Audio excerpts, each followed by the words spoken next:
আল্লাহুম্মা বারিক লানা ফি রজব ওয়া শাবান ও বাল্লিগনা রমাদান। মাস রজব মাস। কোন মাস?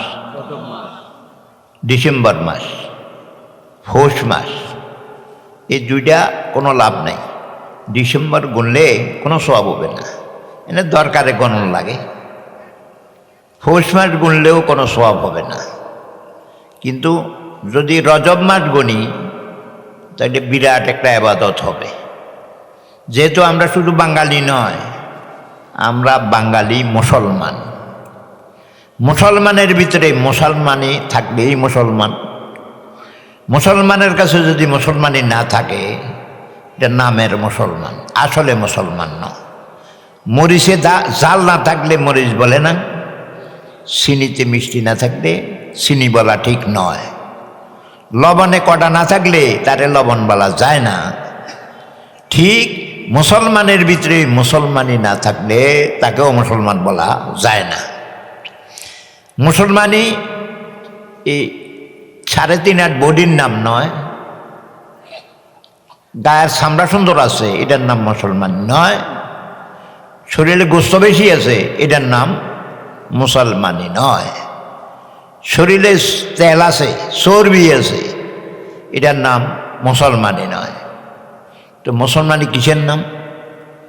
মুসলমানই নাম হলো আমি আল্লাহর বান্দা, আমার কাজ কর্মে আল্লাহকে খুশি করব। যে কাজে আল্লাহ খুশি হয় এটা করব, যে কাজে আল্লাহ নারাজ হয় এটা কাছেও যাব না। এইটার নাম মুসলমানি। আদমিয়ত লহম সহম ফুস্তনিস। মানবতা গোস্তের নাম নয়, চামড়ার নাম নয়, চর্বির নাম নয়। কিসের নাম? আদমিয়ত জুজরাজায়ে দোস্তনিস। যে দুনিয়াতে সে আল্লাহকে যতদূর খুশি করতে হয়েছে এতটুকু মানুষ হয়েছে, মুসলমান হয়েছে। আমরা এখানে যতগুলি মানুষ বসছেন সবগুলির গোস্ত অত্তর করলে হাতির একটা ফায়ের গোস্ত হবে না। হাতি কি মানুষ হয়েছে? গোস্ত তো আছে, মানুষ হয়েছে নাকি? তো গোস্ত বাড়াইলে মানুষ হয় না। তারপরে আরেকটা হলো চর্বি। শুয়োর এটা সারাটা চর্বি, এটার মধ্যে গোস্তই নাই, কেবল চর্বি আর চর্বি। চর্বি দিয়া যদি মানুষ হইতো তো শুয়োর না 1 নম্বর মানুষ হইতো, মুসলমান হইতো। আর একটা হইল গায়ের রং। ক্যাঙ্গারু একটা আছে চিড়িয়াখানার, এটা কোটা কোটা কোটা, দেখলে ছাই থাকতো মনে চায়। গায়ের চামড়া তো খুবই সুন্দর, কিন্তু মুসলমান হয়েছি? চামড়া সুন্দর দিয়া মুসলমান হয় না, চর্বি দিয়া হয় না, গোস্ত দিয়া হয় না। কি দিয়া হয়? যে যতটুকু কাজ কর্মে আল্লাহকে খুশি করছে হেতেই এতটুকু মুসলমান। আল্লাহ আমাদের মুসলমান হইয়া দুনিয়া থেকে যাওয়ার তৌফিক দান করো। যেই কাজে আল্লাহ খুশি এটা করব, যে কাজে আল্লাহ নারাজ এটার কাছেও যাব না। তখনই আমি মানুষ। এই রজব মাস এটা মুসলমানি মাস। এটা যদি গুনি বিরাট এক সোয়াবের মালিক হব। যেরকম নামাজ পড়লে সোয়াব, রোজা রাখলে সোয়াব, হজ করলে সোয়াব, ঠিক আরবি চাঁদের তারিখ গণলেও এটাও সোয়াব। কেন? আমরা বুঝেন হজ তো ইংরেজি মাসে নয়, হজ তো বাংলা মাসে নয়, হজ তো আরবি মাসে। আরবি ভাষা যদি গণা বন্ধ করে দেয়, এটা কি হজ আসলো না আসলো কিচ্ছু খবর তো থাকবে না। ফরজ যে জিনিস উপর নির্ভর করে হেডেও ফরজ, তাহলে আরবি সান হিসাব রাখাও ফরজ। জানাজা নামাজ পড়া ফরজ। কেন? কেউ যদি না পড়ে হক বলে গুনাহগার হবে। আর কিছু মানুষে যদি পড়ে দেয়, যারা পড়ছে তারাই সোয়াবের মালিক হবে, অন্যরা গুনার থেকে বাঁচবে, কিন্তু সোয়াব তো হবে না। তা আমরা গুনার থেকে বেঁচে যাব এই খেয়াল করব না, আমি সোয়াব কতটুকু কামাই করলাম এই দিকে খেয়াল করব। দুনিয়াতে এই দিশাবন্ধে বহু মানুষ ছিল, এখন নাই। আর আমরাও থাকতাম না, আমরাও থাকতাম। তো কেন আসা? আসছি তো খালি হাতে, টাকা পয়সা তো মায়ের পেট থেকে আনি নেই, জাগা জমিও তো আনি নেই। তো এরপরে আল্লাহ ফাঁকে না টাকা পয়সা দিলেন, জায়গা জমি দিলেন, ঘর বাড়ি দিলেন, আর মরি গেলে তো এটি আর নিতেও পারতাম না। ঘরও নিব না, টাকাও নিব না, বিবিও নিব না, বাচ্চাও নিব না। তো আসছি খালি হাতে, যাব খালি হাতে। এটা বড় আফসোসের কথা। খালি হাতে আসছি ঠিক, কিন্তু যে পুরাইয়া নিব, বস্তা পুরাইয়া নিব। কি নিব? টাকা নয়, পয়সা নয়, ঘর নয়, বাড়ি নয়, বস্তা পুরাইয়া নিব সব। দেশ ছেড়ে মানুষ বিদেশ যায়, আবার দেশে চলে আসে। কেন গেল? ওই বাড়ির জন্য, কামাই করার জন্য। ঠিক আমাদের বাড়িও মরণের পরে। কোথায়? এখানে যত কিছু করব সবগুলি করব ওই বাড়ির জন্য, মরণের পরের জন্য। তো কি কামাই করব? ওই আল্লাহর হুকুম, নবীর তরিকা। আল্লাহর হুকুম, নবী। রজব মাস, শাবান মাস, রজব মাসে নবীজির মেরাজ হয়েছে। অল্প কতক্ষণ সময়ের ভিতরে নবীরে আল্লাহর দরবারে নিয়ে গেছেন। 1 মিনিটও নয়, 1 মিনিটের তো কম। 27 বছর কাটাইছেন। আল্লাহ হারে 1 মিনিটের ভিতরে 27 বছর ঢুকে দিতে পারে। দুইজন মানুষ একসাথে জন্মিছে, একসাথে মরছে, একজনের বয়স 100 বছর বেশি। এটা কেমনে হলো? হজরতে উজাইর আলাইহিস সালাম, উনি 100 বছর মরা অবস্থা আছিলেন। আরেকজন এই বয়সে মরছে, কিন্তু একজনের বয়স আল্লাহ দিলে 100 বছর বেশি। এটা কেমনে হয়? এটা আল্লাহ পাকের কুদরত পারে। এখন নবীরে আল্লাহ 1 মিনিটে 27 বছর কাটাইয়ে দিয়েছেন। 7 আসমান দেখাইছেন, বেহেশত দেখাইছেন, দোজখ দেখাইছেন। আমরা তো দেখিনি। নবী মিথ্যা কথা বলে না। নবী যা দেখি বলছে এটি একবারে 100% সত্য। কি দেখছেন? সুদখোরের কি অবস্থা, ঘুষখোরের কি অবস্থা, মিথ্যা কথা কন্যার কি অবস্থা, জিনা করন্যার কি অবস্থা, এটি নবী স্বচক্ষে দেখছেন। কি দেখলেন? জিনা খোর, সুদখোর, এটির অবস্থা কি দেখলেন? রাসূলুল্লাহ সাল্লাল্লাহু আলাইহি ওয়াসাল্লাম দেখলেন একটা তন্দুলের মতো চুলা, ভিতরে খোলা, মুখ চিকন, এটার ভিতরে পুরুষ মহিলা আগুনে জ্বলে, সবগুলি উলঙ্গ। আগুন দাউ দাউ করে ওসময় উঠলে পুরুষ মহিলাগুলি ওই তন্দুলের চুলার মুখের দিকে আসে, আর চিৎকার, আগুনের জ্বলা, চিৎকার কি ছোট হবে নাকি? এমন জোরে চিৎকারে ওই তন্দুলের চুলার দেওয়াল ফাটে যেতে চায়। তো আগুন যখন ওষুধ দিকে উঠে, এই পুরুষ মহিলাগুলিও মুখের দিকে ওঠে। আগুন যখন নিচের দিকে যায়, এই পুরুষ মহিলাগুলি নিচের দিকে যায়, সব ল্যাংড়া। রাসূলুল্লাহ জিবরাইল আলাইহিস সালামকে জিজ্ঞেস করেন, ভাই এই পুরুষ মহিলাগুলির কি অপরাধ? তারা এইভাবে তন্দুলে চুলে জ্বলে কেন, আর ল্যাংড়া কেন? জিবরাইল আলাইহিস সালাম, মিকাইল আলাইহিস সালাম কইলেন, এইটি হলো আপনার উম্মতের যারা যৌবনের জোশে জিনা করে, কিয়ামত পর্যন্ত তাদের এই তন্দুলে চুলায় জ্বালাইতে থাকবে। সহ্য হইব কারে?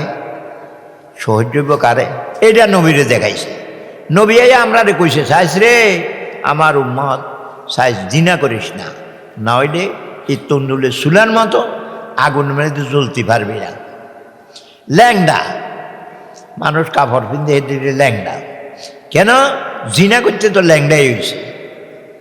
আল্লাহর হুকুম অমান্য করি ল্যাংডা হইছ, তো তোরে জ্বালাবো উলঙ্গ করে। এইটা দেখছেন নবী এসে আল্লাহ নবীকে নিয়ে গেছেন এটি দেখানোর জন্য, অন্যায় করলে কি সাজা হয়।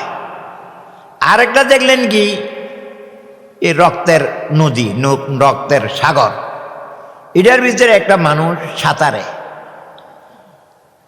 আশ্চর্য, একটা নদী হইতে হইলে কত রক্তের দরকার, কিন্তু এত রক্ত করতে এলো, আর এই মিয়া রক্তের সাগরে ভাসে। বল কমে আসে, কুলে উঠতে চায়, কেন সাঁতরাইতে হারে না দাও। তো কুলে একটা লোক পাথর নিয়ে বসা আছে। এই লোকটা কুলের দিকে আইতে চাইলে পাথর নিক্ষেপ করে, তার মুখ ছায়া মারে। পাথরটা তার মাথায় বাড়ি খেয়া, মুখে বাড়ি খেয়া আবার ফিরে কুলে যায়। সে কুলে যাইতে দেয় না, আবার কতক্ষণ বাইরে আসতে চাইলে তারে মারে। রসুল্লাহ বললেন, এ ভাই এদিকটা এত রক্ত করতে আইলো, এই মানুষটার কি দোষ, রক্তের সাগরে কেন বাসাইলো? তো জিবরাইল আর মিকাইলে বললেন, আপনার উম্মতে যারা সুদখোর, যারা সুদ খায়, এ তাদের কিয়ামত পর্যন্ত রক্তের সাগরে বেঁচে রাখা হবে, কুলে উঠতে দিবে না, যাইলেই ভাত্তর মারবে। দেখছেন নি কারবার? আজ ঘরে ঘরে সুদ, সুদ ছাড়া কোনো বাড়ি নেই, কিন্তু ভালো করে না। রসুল্লাহ সাল্লাল্লাহু আলাইহি ওয়াসাল্লাম কইছে, ইয়ামহাকুল্লাহুর রিবা, সুদকে আল্লাহ ধ্বংস করে দেয়। ওয়ুরবি সাদাকাত, সদকা যে করে এটা বাড়ে। আমরা বাড়াইবার জন্য সুদ খাই। ও ভাই বোনেরা শুনে রাখেন, সুদ খাইয়া ধন বাড়ে না, ধন ধ্বংস হয়ে যায়, ধন ধ্বংস হয়। সুদ খাবেন না কেউ। ধন বাড়াইতে চাইলে সদকা করবেন। কি করবেন? সদকা করবেন। সাহাবায়ে কেরামরে রাসূলুল্লাহ বলতেন, তোমরা সদকা করো। তো টাকা নাই, পয়সা নাই, সদকা করবে করতে। তো বাজারে গেছে, বাজারে গিয়ে কুলি হয়েছে, বস্তা টানে। কি জন্য বস্তা টানে? ওই আল্লাহর হস্তে দিবার জন্য। আজ তো জেবে থাকলেও দেয় না, কাম করি কুলি হইয়া বুঝি সদকা করবে। সাহাবারা আইডি করতেন, এতটা বুঝকে সদকায় ধন বাড়ে, সদকায় সুদে ধন ধ্বংস হয়। প্রথম অল্প কদিন খুব বাড়ে, ঘর বাড়ি সব বিল্ডিং করে গেলে, কিন্তু 80 বছর না আরো কম এগুলি পতন হয়ে যায়। তো এই বাড়ি লাভ কি? যেটা বাড়া টিকলো না, এই বাড়ানোর কোনো লাভ আছে নাকি? সদকা বাড়ে, সদকা বাড়ে। সদকা হালাল মাল দিয়ে করতে হয়। নিজের হালাল মাল না থাকলে পুলিগিরি করতে হয়, সিএনজি চালাইতে হয়, তারপরও সদকা করতে হয়। আমি একটা মানুষ দেখছি বটগ্রাম মাদ্রাসায় বছরে একটা বুখারী শরীফ কিনে দেয়, হেতে ভিক্ষুক, ভিক্ষা করে। আচ্ছা ভিক্ষা করে, নিজের ফ্যাটে চলে না, হেতে বুখারী শরীফ কিনে। হেতে দিকে তুই চলতে পারিস না, তুই আবার বুখারী শরীফ কিনোস কে? হুজুর আমার যা আছে তার থেকে দুনিয়া তো চলতে হইব, পরকালও তো চলতে হইব। আমি জিহুতরে নিয়ে খাইলে চলবো নাকি? মরণ পরে খাওয়ান লাগতো না। এই জন্য ভিক্ষার পয়সা কিছু রাখে দেয়। যদি থাকে বন্ধের মন, গাংহারিতে কতক্ষণ দিবার যদি মন থাকে, টাকা না থাকলেও এইভাবে হয়। সরস্বতী মাদ্রাসার কাছে মোহাম্মদ আলী বাজার আছে একটা, উত্তর দিক। একটা রিক্সাওয়ালা মোহাম্মদ আলী বাজার থেকে ফেনি যায়, একটা বাসে সিজরি করছে, গাঁথা করছে, এনে 10 পাই রাহে, আবার আইলে 10 পাই রাহে। সে সরস্বতী মাদ্রাসার বড় সভায় সবচেয়ে বড় দানেতে দেয়। যদি থাকে মন, বন্ধুর বাড়ি যাইতে কতক্ষণ। আসলে আমাদের মন নাই। এই ওই যে ভিক্ষা করে বুখারী শরীফ দেয়, এতে আমাদের গজল শোনায়। আশ্চর্য, কি গজল? আমার মন ফাঁকিটা বড়ই ঠেটা, কু কাজেতে যায় বেশি, মানা করলে বাদ শুনে না, করে সদাই শের কাশি। গান হইতো চায়। এই টাচ মোবাইল একেবারে সাইটায় যে এতের মধ্যে মাসিয়া দিলেও খবর তাই না। কি নিশাও! এইটা কিন্তু বিপদ টানবে। দুনিয়াতে যত পরিবার ধ্বংস হয়েছে, এই টাচ মোবাইলের দ্বারা ধ্বংস হয়েছে। অনেক ছাত্র মাঝরাত পড়ে, আর মাদ্রাসা বাপের কথা নাই, মার কথা নাই। ও বিয়ে ঠিক করছে ওই পশ্চিমবঙ্গ, হেতের বাড়ি সুয়েজি, মাইয়াও দেয় না, কিচ্ছু দেয় না, এই মোবাইল দেখি আগল হয়ে গেছে। মাইয়া বিয়ে করি, দেখি হইনির ওলা না আরও কিতা, এটি কিছু নাই। এই যে টাচ মোবাইল, এটা কি আমাদের কি ক্ষতি করছে? নজটা হইতে দেয় না, মোবাইল দেয়। তো নামাজ মনোযোগের সাথে নামাজ পড়ে, ক্রিং ক্রিং ক্রিং এটা কয় কয় আর আর ওইটা নজ ন, তুই আর আরে আবার টিপ দে, কথা হন। নামাজটাও ঠিক মতো হইতে দেয় না। এই যে এক টাচ মোবাইল আমাদের সর্বনাশ করে দিছে। আল্লাহ আমাদের বুঝবার তৌফিক দান করো।